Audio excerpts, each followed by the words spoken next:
Hello audience, welcome to video presentation on an interesting topic in pharmaceutics.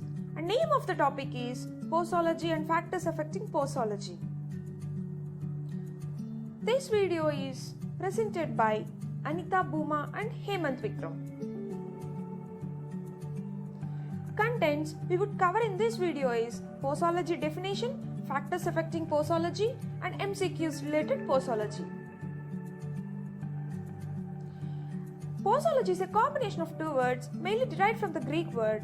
In general definition, it is a branch of medical science that deals with the dose or quantity of drugs which can be administered to the patient to get desired pharmacological action. These are the various factors that are affecting posology. First starts with age, sex, body weight of the patient, time of administration, body surface area, route of administration of drug, emotional factors, accumulation of drugs, environmental factors of the patient, presence of disease, additive effect of the drug, idiosyncrasy of patient towards drugs, and next is synergism, tachyphylaxis, antagonism of drugs, tolerance, metabolic disturbances, and drug addiction. Without any delay, let's dive into the age factor. Now, let's start with the first factor, age. Age plays an important role in human beings. Human beings can be categorized into different groups based on their age, like neonates, children, adults, and elderly people. In all cases, we have to adjust the dose based on their age groups appropriately. Start with neonates. In neonates, the organ system or enzyme system which are involved in metabolism or excretion is less developed. Example, Gray baby syndrome is caused mainly due to chloramphenicol. Next, amoxicillin shows higher absorption because of less gastric acidity. Next is children. They have different pharmacokinetic profile. That is, blood-brain barrier of children is not well developed. So, because of less developed blood-brain barrier, belladonna, digitalis, and ethanol can tolerate large amounts and that are sensitive to CNS stimulants. Next is old age people. In case of elderly patients, the renal function declines with age, so there may chances for renal failure and hepatic failure. The best examples are diazepam. Let's dive into the next important factor, sex or gender of the patient.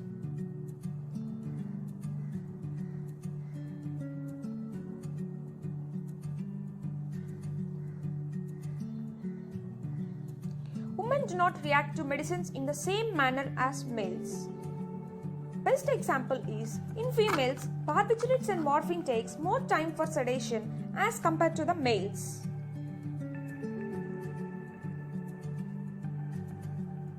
So, special care should be taken while administering the drugs for menstruation and pregnant women because these drugs affects to the fetus. Some of the drugs that are contraindicated during pregnancy, that is, purgatives, antimalarials, alcohol, etc. And some of the drugs should be avoided during lactation period, that is, antihistaminics, morphine, and tetracycline, because these drugs get secreted while lactation.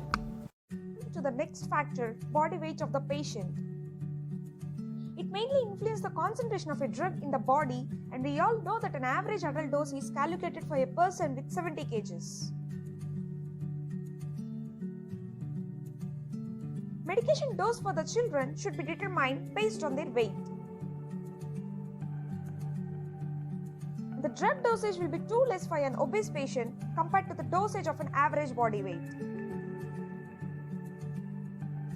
And the drug dosage will be too high for a lean patient compared to the average body weight. And next factor is body surface area.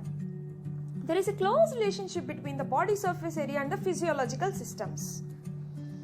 So, these surface area calculations can be calculated by using nomograms comprised of scales for height, weight, and surface area. And these type of calculations is applied for two categories of patients, that is, chemotherapy patients and pediatric patients. Here, the dose is calculated by using the below formula for body surface area. And next interesting factor is route of administration. We all know there are different routes of administration like oral, parenteral, inhalational, transdermal, and topical. In IV, the drug directly enters into the bloodstream and there is a more rapid therapeutic effect with risk of toxicity is high. And next important factor is time of administration. Drug absorption is slowed down by food in the stomach. The drugs are more rapidly absorbed on empty stomach. Antacids taken before meals, irritating drugs like iron, arsenic and cod liver oil taken after meals. And the next factor is emotional factors. We all know females are more emotional than males, so less dosage is required for some drugs in order to get desired pharmacological effect. CHF and asthma are treated by using placebo. The next interesting factor is accumulation of drugs. The drugs which are slowly excreted may build up a sufficient high concentration in the body and produce toxic symptoms when it is repeated administered for prolonged time. Examples: digitalis, emetine and heavy metal. Now let's dive into the next factor, environmental factors. It is one of the factors that affects the dosage of drug. Daylight is stimulant. Higher amount of barbiturates required to produce sleep during daytime. And if we talk about sedative, it requires at night time. Here, in this case, barbiturates require less amounts to produce sleep at night time. Moving on to the next factor, that is presence of disease.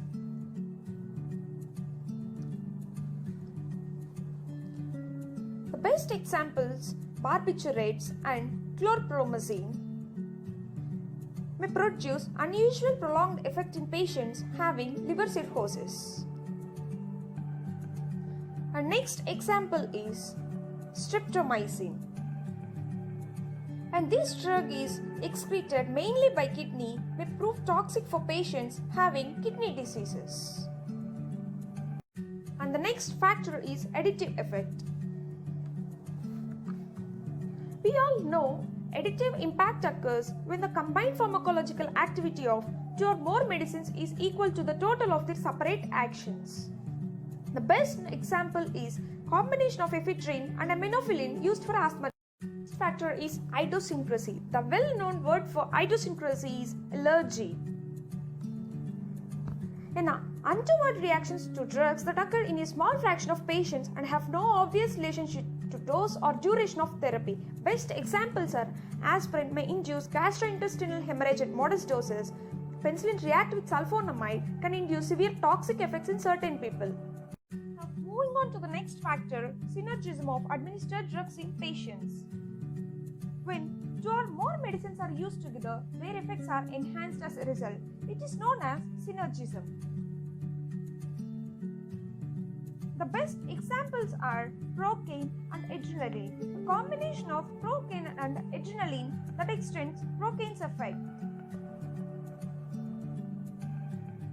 Next interesting factor is tachyphylaxis. The repeated administration of certain drugs in short intervals may cause blockage of cell receptors, reduction in drugs' pharmacological action, and develops acute tolerance. The well-known best examples are ephedrine in bronchial asthma treatment, dobutamine in congestive heart failure, hydralazine in hypertension treatment. Time to the next factor, that is antagonism. When the action of one drug is opposed by the action of another drug on the same pharmacological action is known as antagonism. The use of antagonistic response to drugs is valuable in the treatment of poisoning. Example, the milk of magnesia is given in acid poisoning. And types of antagonism: competitive or reversible, non-competitive or irreversible, and is physiological antagonism. First is competitive or reversible antagonism. Here, binding of agonist and antagonist to the same location on the cell membrane. Example is acetylcholine and atropine.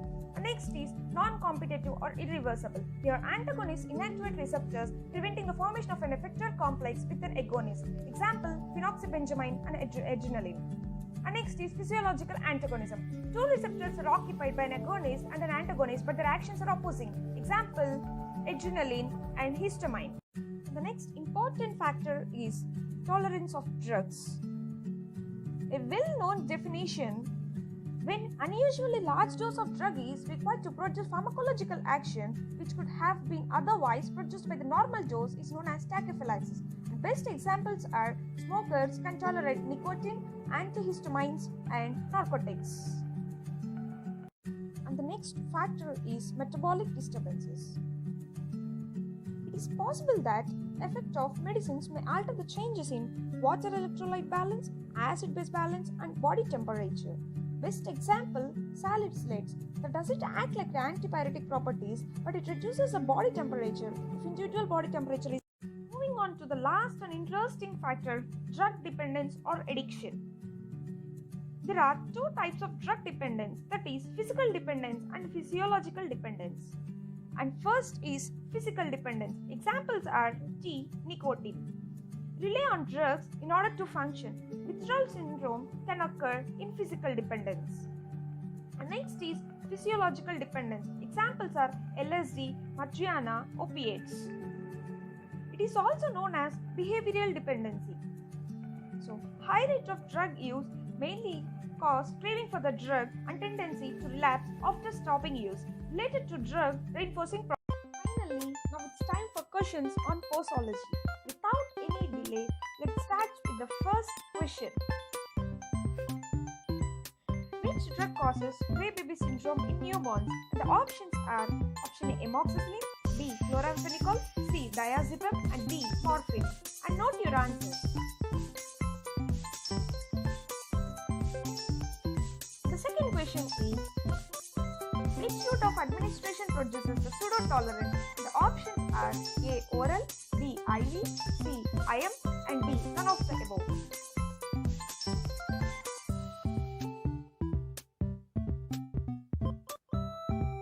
And the third question is, according to posology, which age groups need a lesser dosage based on their pharmacokinetic profile?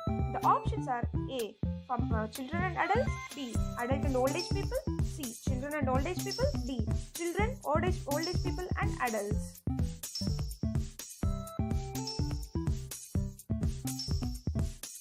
And the next question, by the repeated administration, which medication causes hazardous levels and produce toxic symptoms in body by slower elimination? The options are A, digitalis, B, amytine, C, heavy metals, and D, all of the above.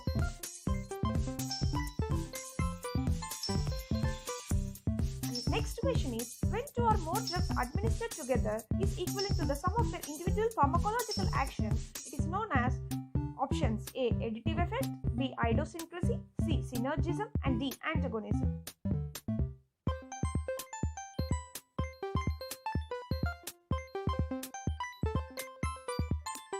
Are you ready for answers? And it's the time for correcting the correct answers with the respective questions.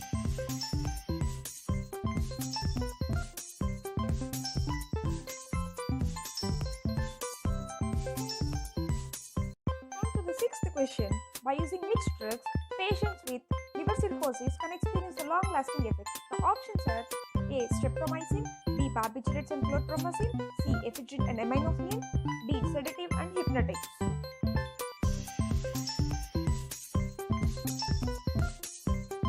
The next question is, metabolic disturbances are caused due to A, water electrolyte balance, B, acid-base balance, C, body temperature, and D, all of the above.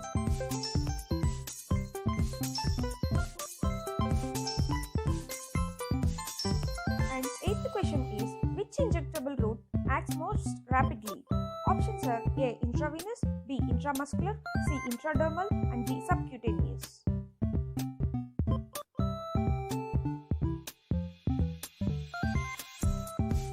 The next question, iron, arsenic, and cod liver oil should always be taken. The options are A, before meal, B, early morning, C, after meal, and D, empty stomach.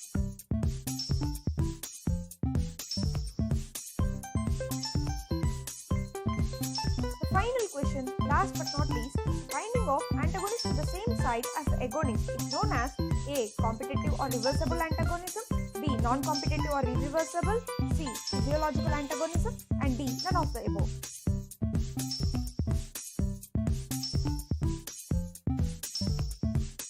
Finally, get ready for the answers. And these are the correct answers for the respective questions.